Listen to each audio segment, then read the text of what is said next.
Dahil boring tayo for today, sa kami birthday ngayon, nagagawa tayo ng cake. Ayan, ito yung anak ng amo ko na yung gitera. Na sinasabi niya, bakit daw siya, hindi raw siya surprise sa birthday niya. Eh, hindi ko naman alam yung birthday niya. Ngayon, alam ko na dahil tinanong ko nga dahil 2 beses yun nang sinabi sa akin yun. Siyempre, ako na yung nahiya. Kaya tinanong ko dun sa may kapatid niya kung anong birthday niya. Ngayon, nalaman ko na kaya yan. So, surprise natin siya. Gagawa tayo.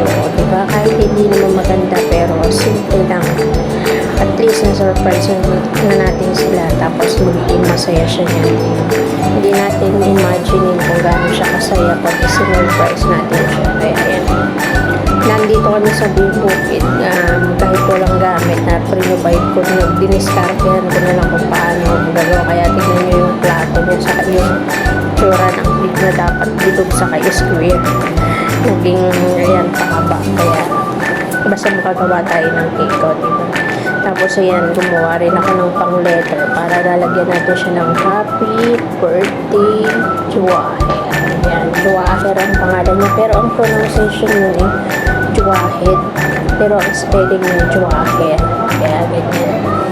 Diba? Red. Diniskarten ko rin yan. Gumawa ako ng buti na lang nagdala ako ng gelatin dito. May ginagawang gulaman. Tapos nilagyan ko lang siya ng cornstarch. Kaya yan, nakagawa tayo. Maganda kasi yung gelatin na dito. Red na red ang color niya. Kaya yan, may pang-decoration tayo ng pangalan niya. Diba? Tapos, didiskartehan pa natin kung anong makakaganda. Hindi naman ako bihasa sa paggawa ng cake, sa pag-decoration. Kaya lang, syempre, malay mo, balang araw, mag-perfect natin. Diba? Ganyan, ambisyosang palakalang naman tayo.